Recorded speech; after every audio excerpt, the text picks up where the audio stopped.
Hello everyone, welcome back to Spitting Daggers, a podcast where we talk about gaming, life as a gamer, and all manner of weird and wonderful things that come with it. Enjoy. All goodsies in the hoodsies. Well, anyway, welcome back everyone. This is Kroz and Stingray back here for another episode, number 3. Hello. Spitting Daggers podcast number 3. Let's go. All right. So today we're going to talk about Xbox doing some stuff. Xbox has been quite busy bees.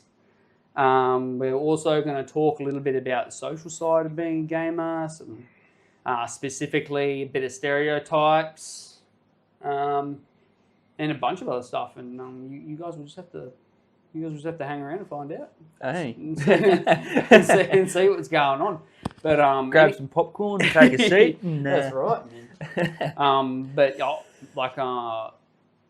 Last podcast, I didn't really have much to say about Come Deliverance 2 because I found myself in a bit of a awkward position with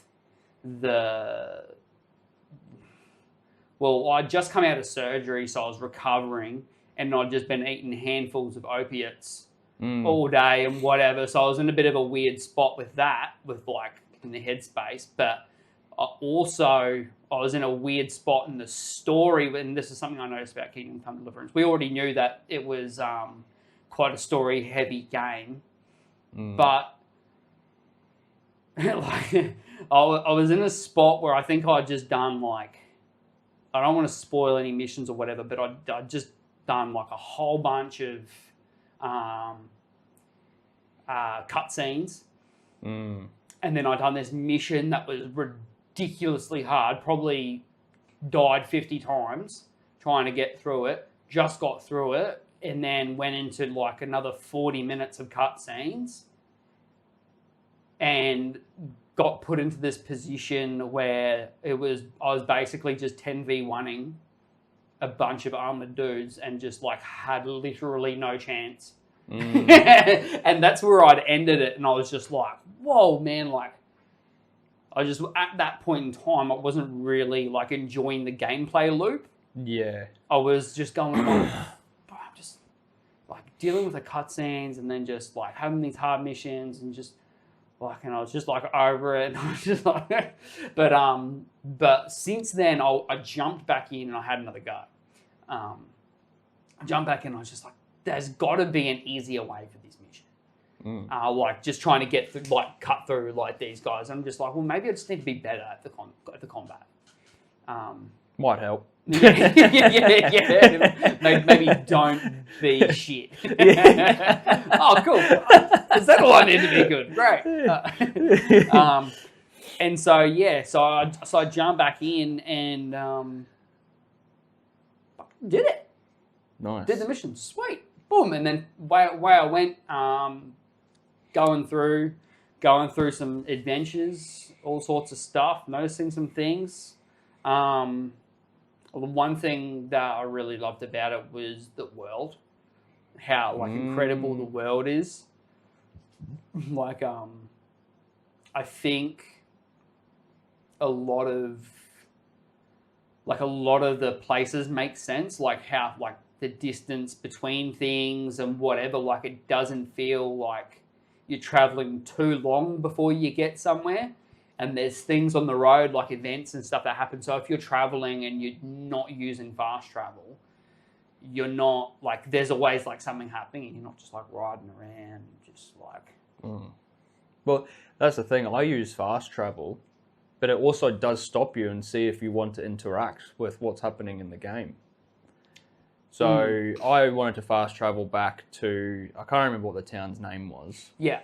But it was, hey, there's 2 guys and there's a damsel in distress. Are you going to stop and help or just keep going your way? And I was like, oh yeah, I'll give it a try.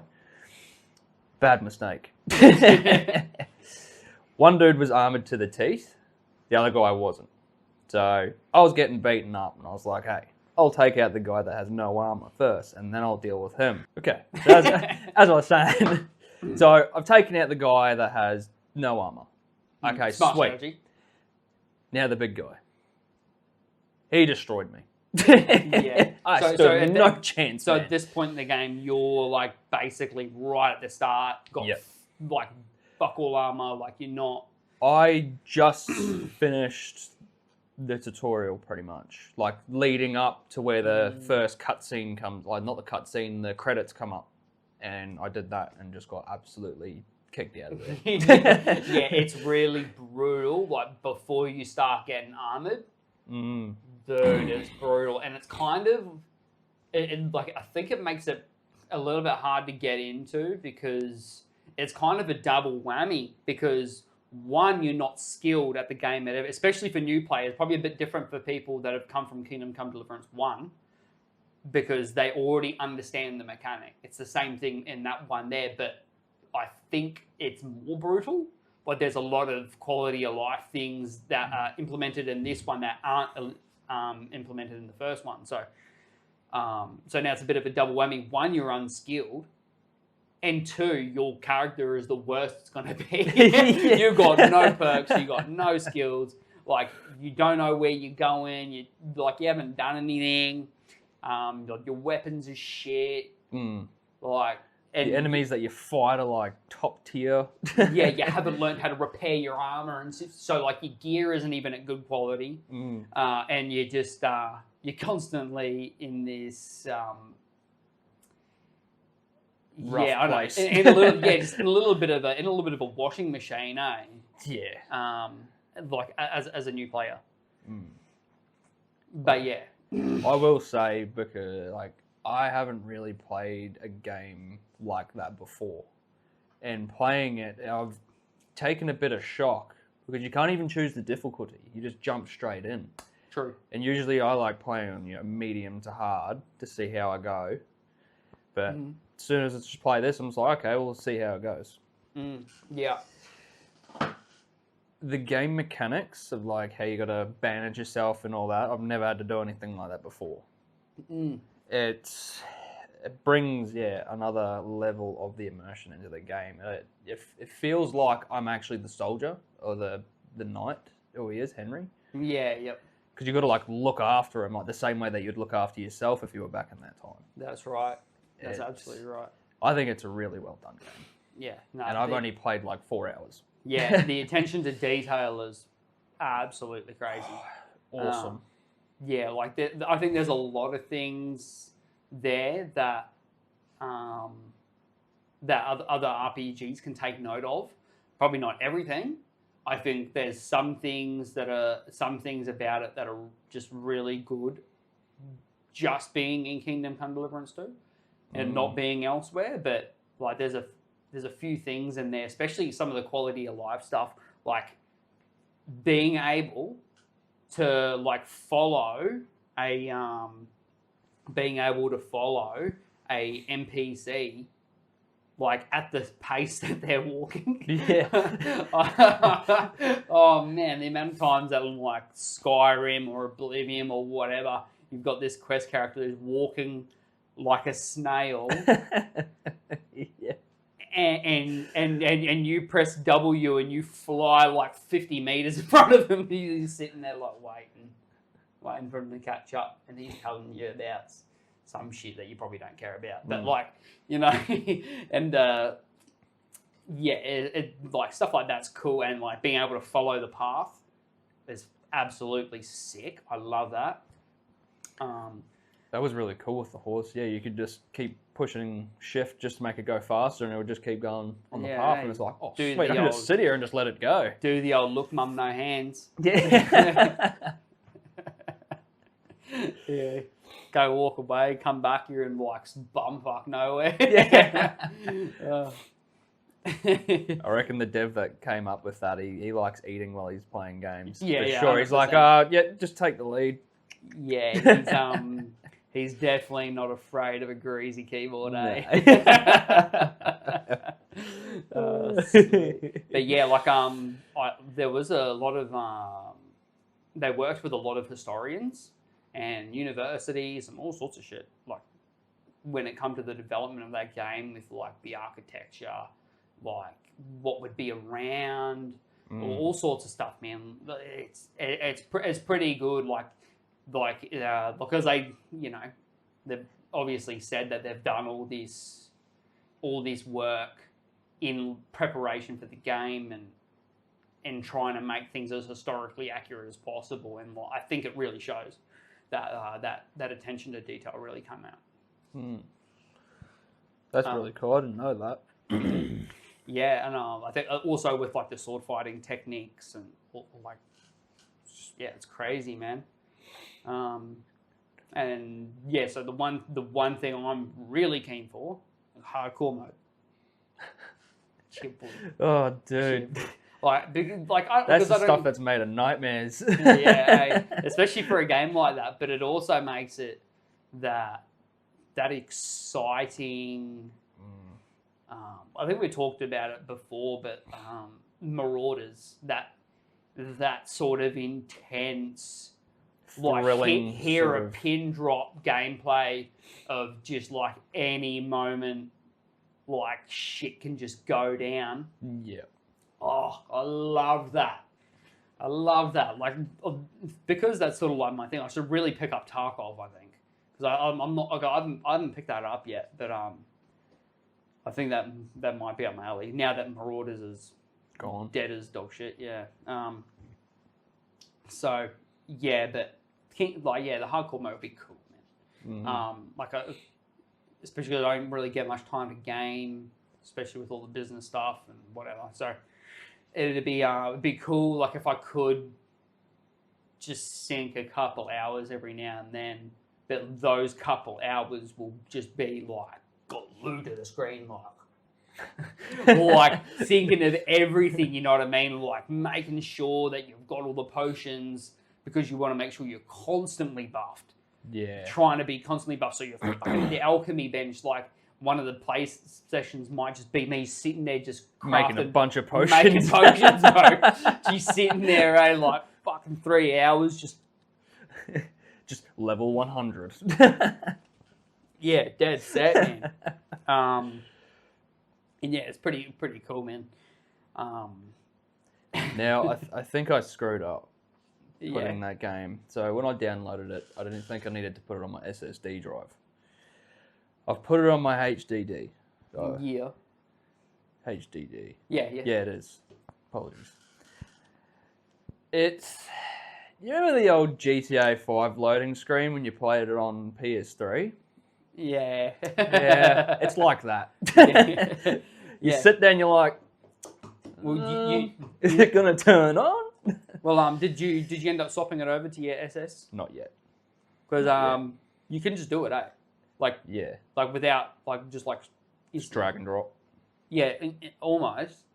This might actually be helpful for any of the viewers, and I do say viewers because this will be out on YouTube if you're watching on YouTube or you're listening on Spotify, wherever you are. But for everyone who is listening and doesn't know, if you accidentally save something to the wrong place, you can just go into the game properties. Okay. You go manage game properties, and then I believe it's in installation files, the tab, and then you can just go I think it's manage drive, manage game files or whatever, and then you just click that, and you can move it between. So you can have so I have three Steam game storage locations on all three of my drives, depending on the priority of game. That if it's really heavy, it's on my fastest SSD. If it's kind of heavy, it's on my slowest SSD. And if it's doesn't take much, you just chuck it on a HDD. If it's bugger all, I just leave it on the system. It's on the system SSD. I've got all SSDs with it. Damn. Damn, son. Yeah, I mean business. And so I have three things, and you can just switch them. Okay. Yeah, easy peasy. It's just done. So yeah, I highly recommend doing that. It'll help a bit of the gameplay as well. I did notice that it takes a little bit to load some of the game graphics, and it's like, the sun's not moving that quick. Yeah. You see the shadow just How was your card handling it? You able to get to Ultra?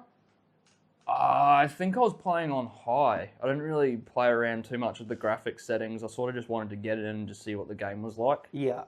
Yeah, okay. But I'll probably go back through that at like a later date and see how high I can really push the graphics and see how nice it can look. I was more so just wanting to see the gameplay and seeing what I was getting into. Yeah, for sure. Sort of just dip my toes in the water, you know? Yeah, that makes sense. That makes a lot of sense. All right, well, we'll move on. I want to talk a little bit about the social side of gaming, particularly like some stereotypes that are sort of around, like,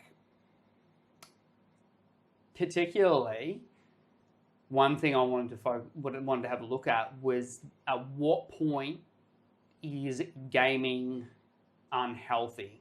Like, there's a huge stigma on gamers not, the whole nerd and mum's basement sort of stereotype and stuff and that sort of thing's gonna live for a long time, but it doesn't hurt to try and get the 9 milli out and pop a few caps in it. Yeah, exactly. But like because all that sort of stuff exists or whatever, and there's all this talk, especially with kids growing up with screen addiction and whatever, like just constantly gaming. But it's kind of the way that the society is going to move, isn't it? Like, we're all getting on screens. It's going to have to be something that we deal with and not necessarily cut out, but it's mainly something that we manage. Use it in like a moderation. Yeah. Do you have any sort of opinion on where gaming sort of, at what point where it starts to be like a problem? I believe that gaming gets unhealthy once it starts to affect your mental and physical health. Yeah, okay. Because your mental, you're not feeling good about yourself. You got to go do something else. And if you're only playing games, well, get out and go live. Go touch some grass every once in a while. Catch up with some friends. Or work out or do something. Yeah, like do something else.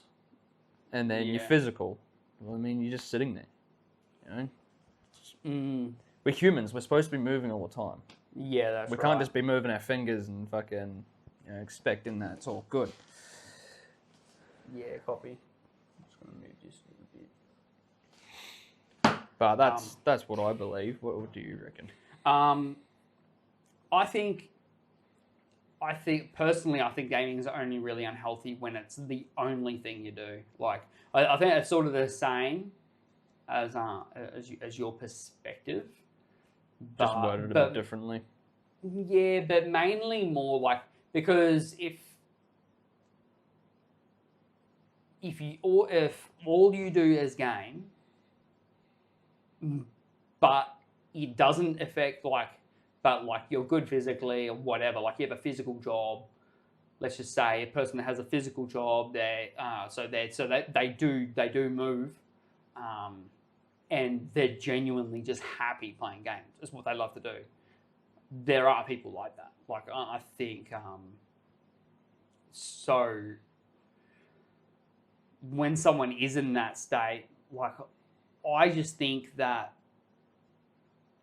when it's the only thing you do and you don't diversify your interests, that's when it becomes a problem, because like if something bad's always going to happen, no matter what, you're always going to suffer to something. So let's just say you just play COD or whatever, and that's what you do and you love doing that or whatever, but then like something happens in the game. Something happens that, or either something happens like a game-breaking bug happens, or all of a sudden it stops fulfilling, stops filling like the void.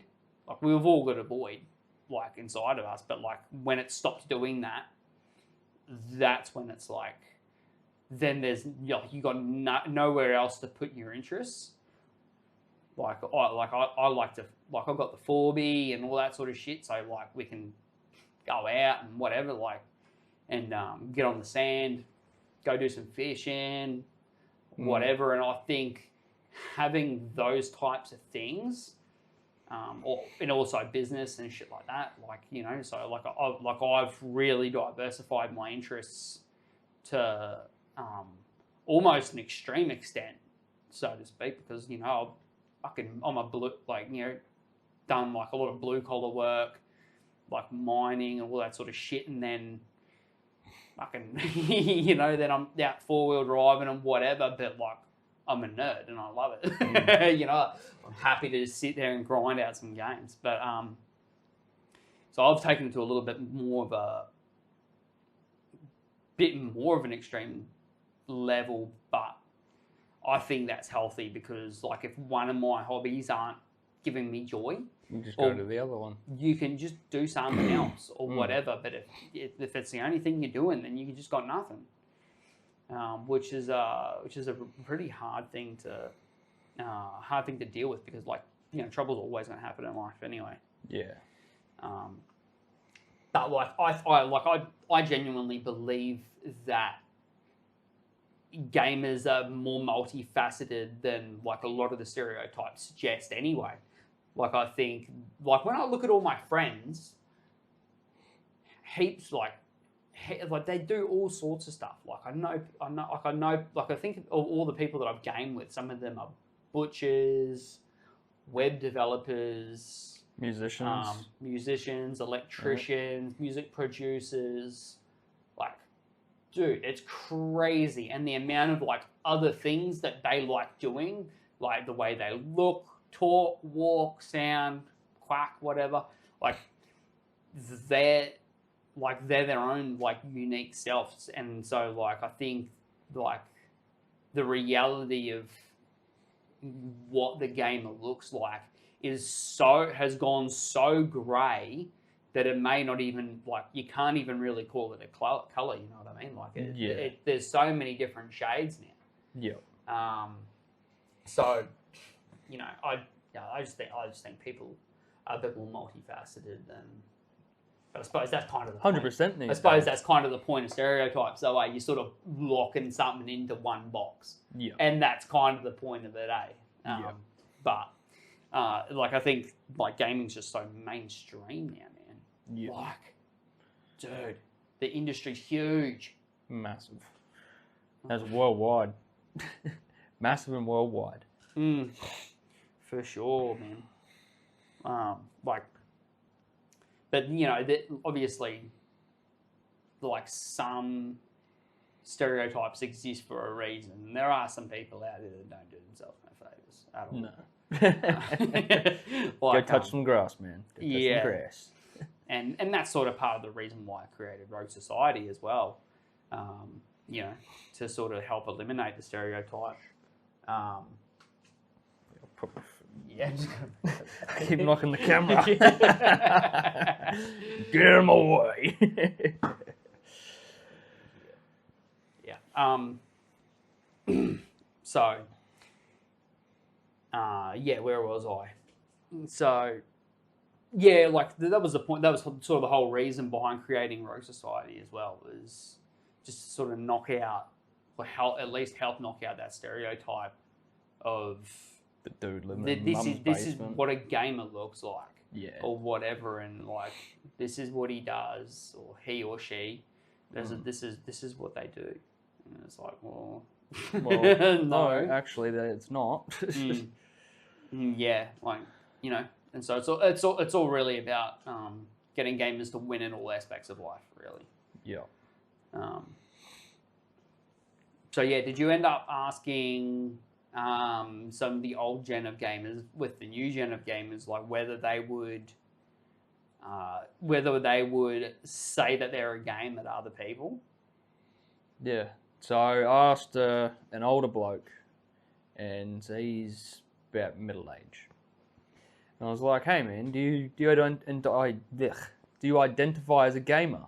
And he's like, "Who do you think I am?" "Yes, of course I do." I'm like, "Oh, okay, yeah. Well, makes sense because he's always playing games on the weekends when he's got some free time. Yeah.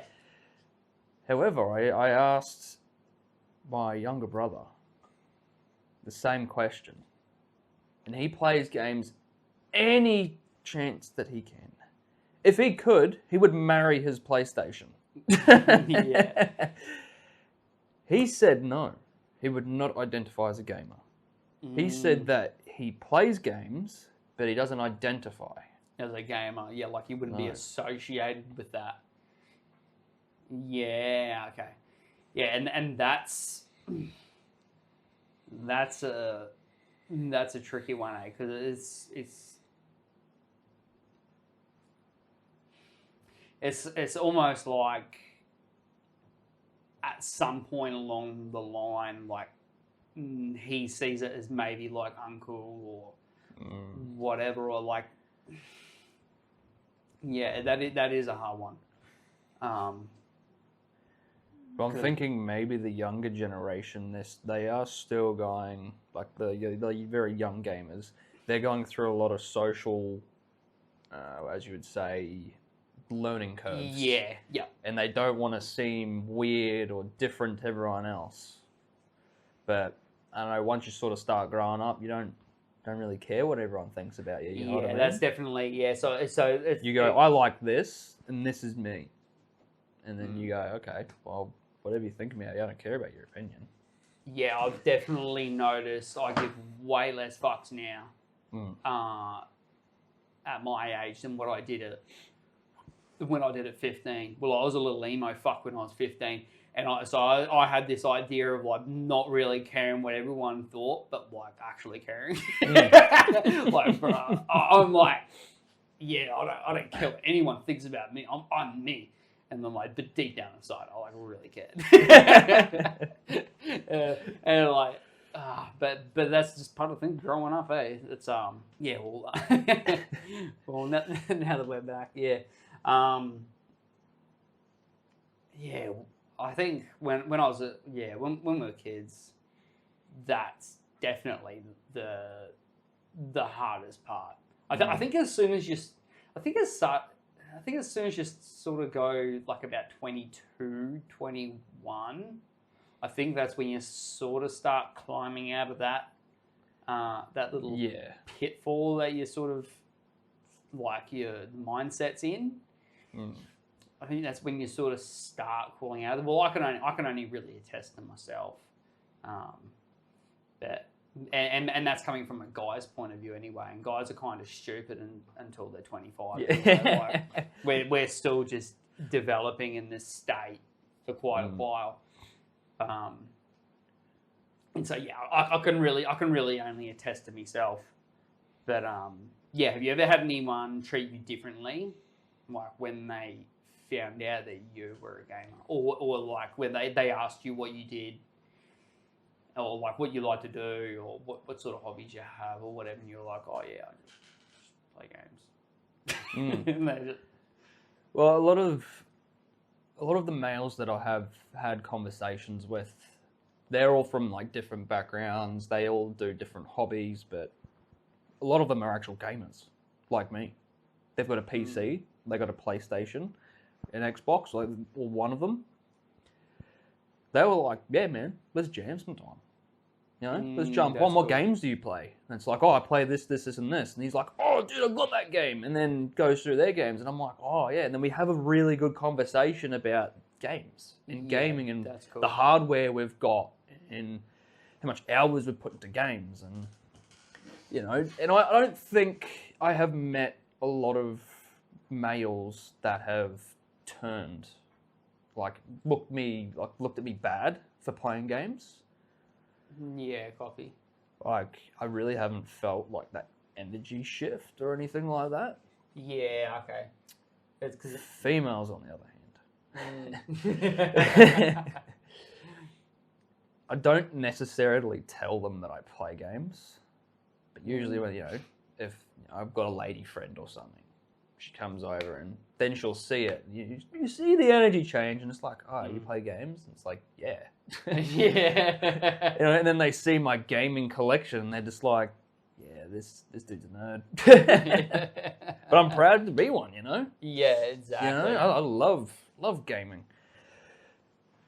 But, you know, That's most cool, though, of the time, girls are, like, okay with jumping on and playing games with you. Yeah. You know what I mean? Like, that's what I've found in my experiences anyway. Yeah. Like, hey, you grab the controller, let's play some Mario Kart or, you know, Sonic Racing. I'm gonna kick your ass, you know? Yeah. What about yourself, man? Like, yeah, no, that's cool. I like, I like that gaming now has like become so popular, or like so mainstream that when someone asks you what you do or whatever, like you can just be like games, and then all of a sudden it's like, oh yeah, this is that. Yeah. Like, and it's just like having that commonality is really important. For me, like I think, like I've met quite a few gamers, and I think like a lot of them like pretty much react the same way. But I've also met, like I've been in blue collar workforce for well over a decade now, so I've met like heaps of people that just don't fuck with it at all, and like guys don't really say anything, but you kind of get a little bit of energy shift in a way or whatever, or like they're not, maybe it's not like an energy shift, but you say, oh yeah, you know, I'm just like, they ask you what you're doing, you're like, oh yeah, I'm just picking up this new game on the weekend, just jamming or whatever, and you get the odd, oh yeah. And you can tell they just do not give a shit at all. But like they haven't. But that's not really an example of them changing the way that they're actually like they're perceiving me or whatever. Like like they're looking at me differently. So they haven't treated you any differently? Yeah, not really. Maybe some people, like maybe a few, but like older gentlemen that have been, you know, underground 40 years sort of thing. Yeah. You know. Don't know nothing about blowing up rocks except blowing up rocks and drinking piss, you know? Yeah. And driving trucks. yeah, man. So like there's not really much of that. I have felt like a bit of energy change from like girls in the past. And nothing heaps drastic. But like drastic enough that you sort of can feel it in the air. But I've never had someone off. Maybe one time at like a smokers and at smokers and a pub or whatever, like Ben like had someone chick me like, you're a gamer. Oh no. But yeah, like. But apart from that, like I think it's pretty good. I don't know if I've said this before, but I think like gaming's getting so mainstream now, where it's like if everyone's doing it, then everyone loves it. You know what I mean? Like, you know what I mean? Peace and harmony, bro. Love the gamer. 100, man. 100. Oh man, so what's it like running Rogue Society? Well, for anyone who doesn't know, like anyone who's listening that doesn't know, so I run a clothing brand called Rogue Society. So we make clothings for gamers that embrace the spirit of gamer culture, but specifically for adults. Like we don't fuck with corny gamer puns or, you know, like childish sort of designs or anything like that. And we're sort of trying to realistically define the intersection of gamer culture and streetwear, at least streetwear aesthetics and popular design. And we really want to like sort of focus our energy there. But yeah, it's challenging, man. So yeah, it keeps me on my toes. We're constantly, like personally, like as the spearhead of it, I'm sort of sitting in between creativity and logistics with, you know, organizing, you know, people to work with us and whatever, because obviously you can't do it all yourself. And also having that creative edge to sort of,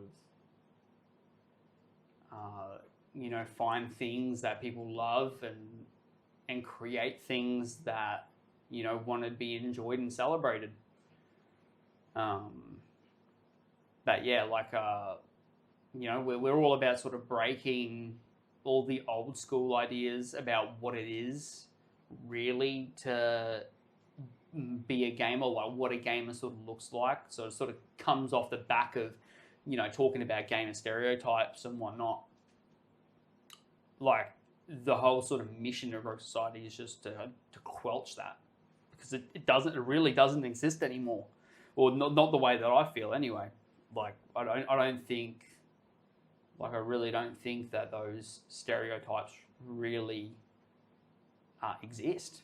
No. I mean, like, I think maybe a very small minority, like, really, like, actually are the been in mum's basement since I was 12 and now I'm 35, like, as an extreme example of the stereotype. But I think, like, that's pretty well gone now. Yeah. Like, your average Joe Blows has got Steam on his computer, you know?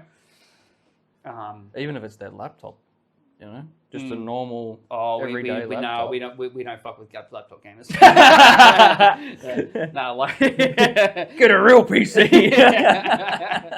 Yeah, they're like the friend that you still hang out with, but like, yeah, I'm tagging along.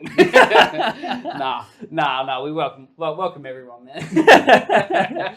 Come on, peace and love with gaming, bro. Can't leave anyone out. Yeah, exactly. Yeah, like we're all in the lobby together, eh? Bloody A. So what we got. So along with, you know, sort of trying to break the old school of ideas, like, because all of that's the fun and interesting part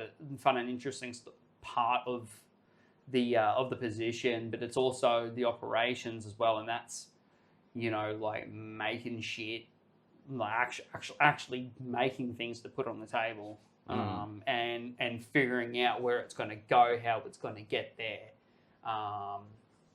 getting all the procedures and stuff in place and whatnot, all that sort of stuff, all the boring work is always essential, but you know, I take it all in stride, and I love every fucking minute of it, so it's fine.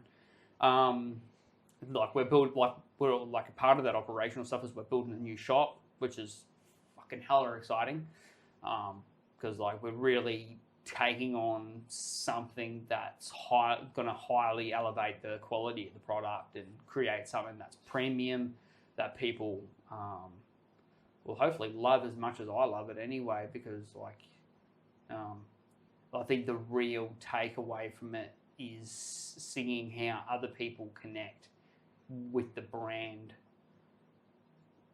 and seeing someone else put love into something, or like that in the same way that I love it, you know, like that I loved creating it, they love it the same way that when they receive it, you know, and that there's, which I think with business anyway is like the whole big idea of the whole thing is just to create something that is actually truly loved by the audience that it's intended for, you know. So yeah, that's my thoughts on running a clothing brand. Sounds very exciting. Yeah, no, it's good. Like, dude, if I didn't love it, I wouldn't do it. Which is true, yeah. Yeah, it's fucking, it's pretty crazy. Crazy at times, hectic. Also, but also exciting and also incredibly rewarding as well. Mm. And that's the main thing. I'm very excited to see what has to come. Yeah, fucking knows, man. Which because where we do have quite a few things coming, man. Like with new shop being built, we're getting a bunch of new samples in, so bunch of new designs coming in. There's so much going on. There's so much happening. So yeah, I'll be dribbling a little bit of feed out about that with some other content. There'll be a little bit of an inside peek into sort of what goes on and Nice. all the new stuff that's happening, which is cool. Yeah, really excited for it, man. Really excited for it. So am I. See where this puppy goes, eh? Yeah, Oh, shit. Well, we can go on to another thing I want to get on to is some thoughts. I know I did have that red, but yeah, I only put it red because I was trying to figure out what I put on there. But yeah. Yeah, well, you're all good. well, let's look at thoughts on having consoles monetized versus PC having Steam that is free and online play. Will there be a possibility of Steam and other PC platforms monetizing?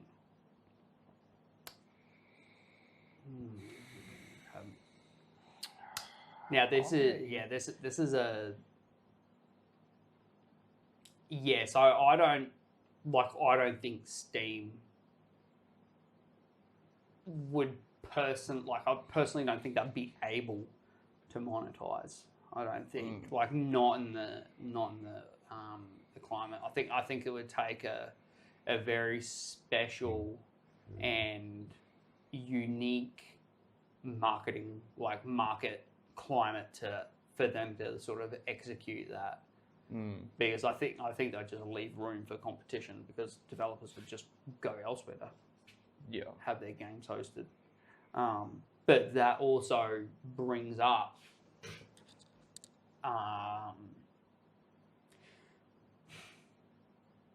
lot of things. So Xbox is making moves with cloud gaming. And you've also got GeForce Now that's doing cloud gaming. And these things are starting to look like from an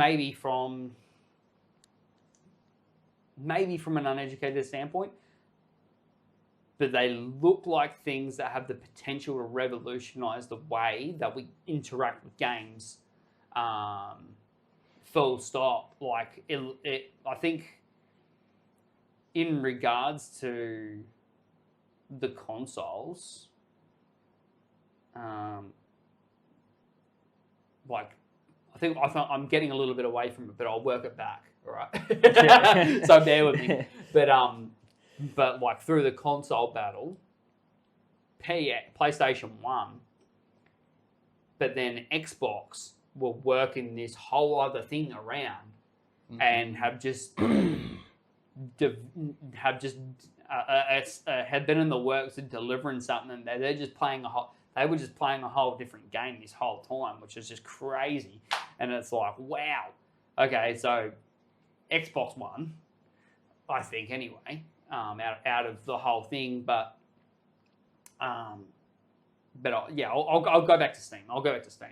Like, yeah, there's just too many other developer platforms out there that have stuff like, and also like as a PC gamer, like I wouldn't be happy at all. No, if I pay for a PC game. Personally, I think it's atrocious that consoles ever charge to play online. I think it's stupid. I think it's absolutely atrocious. It's ridiculous. I hate it. I think it is so bad. And I remember when I got a PS3, and I felt top shit because I knew everyone playing Xbox had to pay, Yeah. And all my mates had Xboxes and they all shit on me, and I was just like, bro, I don't have to pay. You're paying like, I didn't even know what it was back then. I was like, this is back when I was in high school, so we're going back like 15 odd years. And I would just be like, bro, you guys pay to play Halo. That's basically like a monthly subscription, man. I'm just sitting there on COD, just no scope and just flat out, mate. Flat out, just like bang, bang, for free, boy.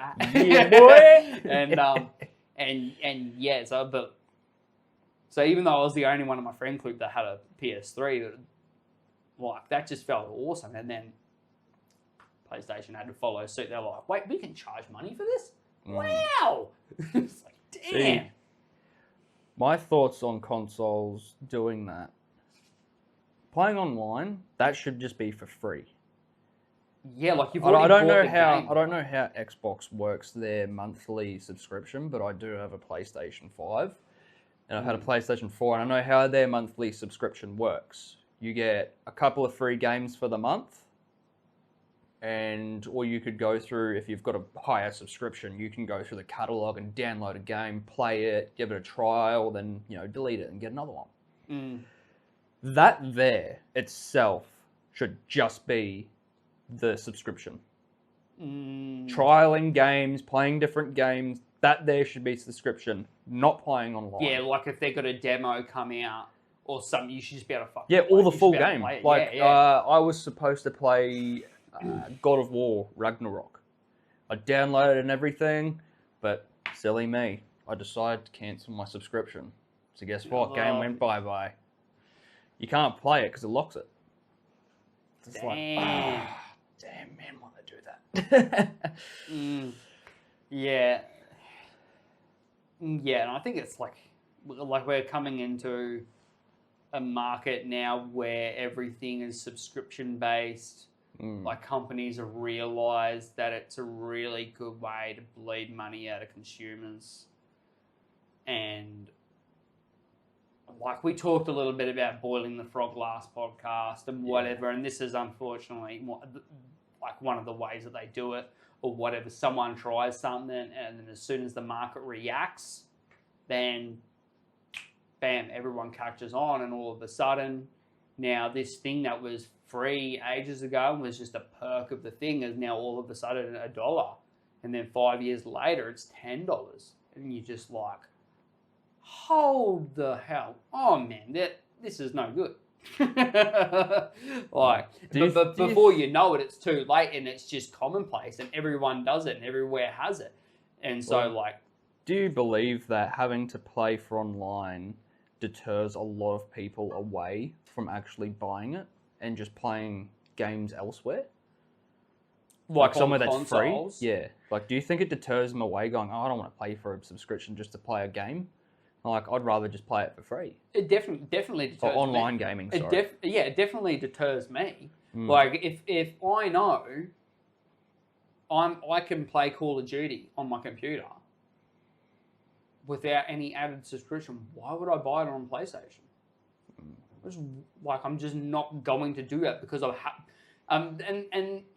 it's that's all right for me to say because I have that option. I mean, some people can't afford to go and spend, money on a PC rig because they are expensive. Some people don't have that luxury, and it's almost like, in a weird way of looking at it, like it's almost like paying for console online is almost like a poor person tax. It's like, this is the price you pay for not being able to afford a PC. And in a way, it kind of is, in a certain light. It's a funny way of looking at it. It is a very funny way of looking at it. But might be weird, yo. So but I wanted to talk a little bit about Xbox Cloud Gaming and GeForce Now, because I went and tried GeForce Now. It took me a while to try it, honestly, because I've got a computer with a 4080 Super Soaker. Why do I need it? play my TV. Yeah. But after I was recovering from surgery, it was like, oh, it might be nice to just set the keyboard and mouse out on the thing and play on the 75-inch and whatever. So I got GeForce Now, and that was pretty cool. Getting Counter-Strike up on a 75-inch TV was just Dude, you'd be like looking side to side, and you'd be like moving your mouse like, Bro, oh yeah, there he is. who needs VR, mate? Out of control. And yeah, but it's really cool the way it's done. So if anyone doesn't know like what cloud gaming is or GeForce Now is, basically they run the game on a server, and then the server just sends the feed through, so you can literally just play anywhere. Like, and this is big. Like, obviously this is quite new. Like, I wouldn't say new, but it's definitely developing. And so in saying that, like, there's a lot more room for it to get better. And so Xbox has their own one, and GeForce Now have their own one. I didn't try the Xbox Cloud Gaming one, but I tried the GeForce Now, and that was cool. I can sync my Steam library up to my GeForce Now. I actually had to bodge it because I don't have an Android TV. I got a Google TV, and that's not compatible on that. And so you need like another. GeForce also make like a device that plugs into your TV. And it works, and it's built in, so it's a lot more functional. But I had to go the back route of going into my Xbox, and then because it supports Microsoft Edge, opening up my Microsoft Edge browser, and then logging in or whatever. Like, it was a bit of a joke, but I managed to get it working. Nice. And so yeah, that was all cool. It was just a bodge though, but from what I experienced, it was pretty cool. And oh man, I forgot my train of thought. I got so excited about it because it does look like it just be out of control, man. Like, just like having this service. I think I got the best one, which had access to a 4080, and because there's based on different systems, right? So you've got like a slow system for $10 a month, and then the top one that I got was like $38 a month AUD, and that had access to the 4080 Super and all that sort of jazz. And yeah, but no, really cool. Now with all the new Xbox stuff, that's also really cool. With enabling basically anyone to have an Xbox anywhere, and sort of going down that different route of not even playing the console war anymore and accessing this whole new different dynamic where, like, you know, anyone could make an Xbox. Like, that would be so sick. It definitely makes wanting to join the Xbox, like, because if you're one or the other, right? If you're either PlayStation or Xbox, you're pretty locked in, eh? Yeah. Like, you're not just going to switch, especially when backwards compatibility is such a big thing nowadays. Where, like, if you've got backwards compatibility on your PS5, like, why are you going to switch to an Xbox? Yeah. But so doing this, I reckon, is excellent for Xbox, because, like, it definitely makes the Switch a lot more enticing. It's like, wow, they've just opened the whole thing up. There's no more locks. There's no more closed doors anymore. Anyone can just do this. And it's like, well, then Sony's sitting there with, you know, their little fortress, and it's like, well, why do you want to be inside there? Why be locked up? You know, yeah, crazy. Well, it's a possibility that Xbox might actually win the console war now. Yeah, well, I'd be like, checkmate. yeah, dead set, man. Like personally, I think they've already won. It's crazy times ahead. Yeah, man, but really good for gamers, man. I think we've got a lot of really cool stuff coming out. Like just lots of new developments. It just makes it a really exciting time. Very exciting time to be a gamer. 100%. Yeah, 100, man. How are we going for time anyway? Oh yeah, we're just about to hit the hour. Yeah, okay, cool. Well, actually, to be honest, I thought we would have. I thought we were going for a lot longer than we did actually have, which is cool. We might go. I just got a quick question. What's the game that always draws you back in?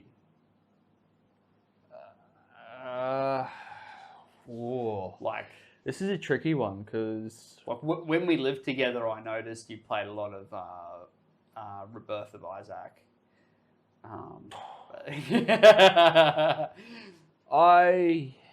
I played that game because it reminded me a lot of my childhood. That's all I'd ever play at school. I like that. Someone would bring it in with the USB and they'd plug it in, and you download it into your files, or like put it on your USB, and whenever you are, just plug it in, just start playing during class. Yeah, dead set. I got that game the Flash games. Yeah. I purely got that game for nostalgia. Just you want to go back to like your nostalgia part. The game.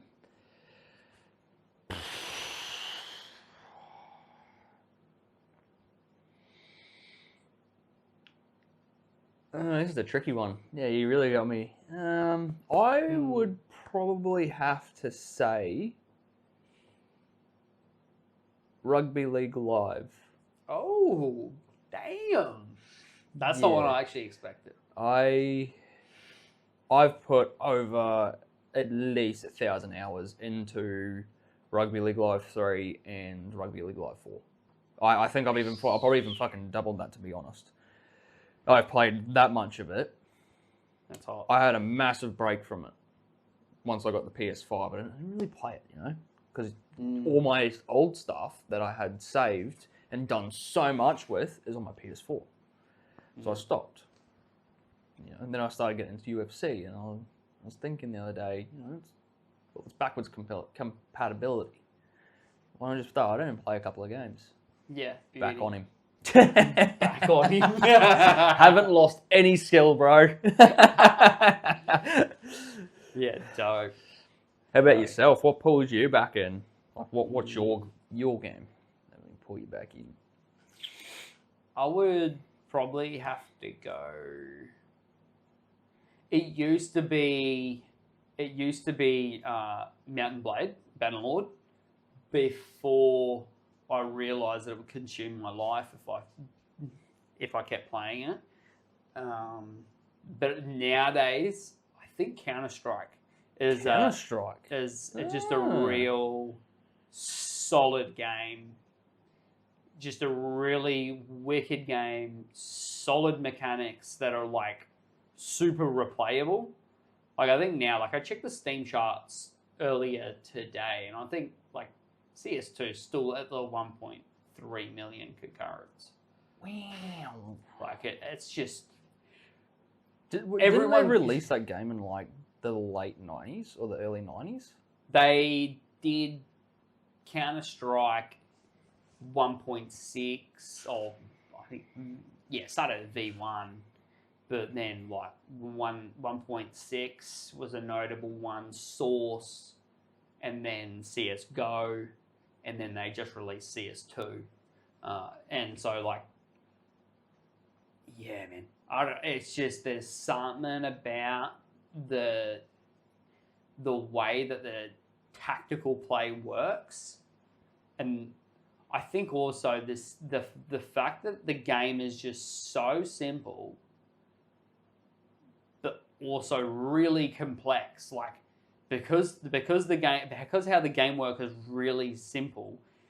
The way that people control the mechanics is like the way that you peak and like just little things like that, because it is just literally no aim down sight to move out and blah blah blah. But Snapchat, like that is yes. Snapchat. Like, you know, like just that, but there's heaps of arts to it now, where it's like, do you do it in motion? Do you do it in motion and crouch at the same time? And it's like, I love that, how like deep it is, with also being just stupidly simple. Like I don't really think much has happened mechanic-wise to the game for a long time. It's also probably got some of the best tactical maps ever, I think. Like the way that the maps are designed for, you know, having like moving through the area and having tactical advantage in certain positions. Like it's just amazing, man. There's just a plethora of different scenarios that you can find yourself in the game, where, you know, you can find things to work into your favor or not. And I think that's really special about the game, and obviously, like, it shines through with its player base, like how it's just managed to be so, be pretty dominant as an FPS. Like I would probably say the most dominant FPS. I don't really know the. It was before it was out before Call of Duty though, wasn't it? So it was like one of the first FPS shooters. Not long time, but like as far as like online competitive shooting. Because I said, wasn't it like late 90s, early 90s, somewhere around there? There was like they actually started bringing they brought the game out. 99 maybe, 99, 2000s. Damn. Oh no, man! People were playing them on bricks, big white bricks, and with a screen, and you know, you could probably fit like 1,000 of them into the computer that's sitting behind me right now. Shit. Oh, why did I just die? No, we're back. We're back. Oh, we died. Yeah, but yeah, that's definitely the game that draws me back in. Yeah, it's awesome. Even if it is just for a little bit. Jump back in. It's good that the matches don't go for too long, so you can just jump on, play like 2 games, and that's like 20 minutes. And you're in the casual. Yeah, and then you're like, oh sweet, all right, well, you know, one more game won't hurt. You know, that's half an hour, and it's like, oh sweet, all right, well, I'm happy, content. Oh, let's go do something else. You know what I mean? Yeah. It's good that the like games can be short and quick like that. Yeah, I definitely you can get a couple more in before you got to go to bed, or you know, before you got to go do something else. Yeah. Do you think as you're getting older that you value your time a bit more? Yeah. Yeah, for sure. 100%. I think games that win, that have like a bit of a competitive edge in the market now, like, think about like the amount of time that someone has to like invest to a game. Yeah. Like I couldn't play a game, like one match, for an hour straight. Like, yes, it's fun and it's immersive, but I like quick, snappy. Yeah, quick. Because you don't want to be versing the same people for the whole hour. That's not me. I'd like to play someone different. Because if I'm just getting my ass kicked, it's like, well, this is fun. You know what I mean? Like I got to sit here for an hour. like a game of League that goes for 45 minutes. Yeah. You know what I mean? You're just in lane getting your whole handed to you all day. Pretty much. Like I'd rather just win a game that goes for 10 minutes, you know, and then, you know, if I lose, you know, it's only 10 minutes. I can jump into a different game and play with someone else. For sure. And it's like, oh, hey, you know, I might win this one. It's not just constantly just getting smashed. Like, yeah, no. Not fun. Hey. Well, like, that's cool about like the casual settings. Like I like, obviously with all the business and stuff like that, like my time outside of developing something is incredibly valuable. So like I don't play League, I play Wild Rift. Because they're you know, around, you know, 15 to 25 minute games versus 35 to 45 minute games. And yeah, like the same with CS, you can just jump in and just click some heads, bro. Yeah. Just jump in, click a few heads, and just get that out of me system. It feels so good just watching bodies do backflips on that screen. Mate. Love it. Yeah. Ragdoll. Love it. But yeah. No, awesome, man. Well, I think we'll end it up on that question there. But yeah, man, good to have you back on the podcast. Now good to be back. Now that we've increased the volume in which we do these, doing them every 2 weeks. So be ready. Home. Yep, for sure. So yeah, I hope you all enjoyed. Live the dream. Whatever it is, whatever day it is that you're listening to this, and we hope you enjoyed episode 3, everyone. Much love. Have a good one. Nice meeting you. Catches.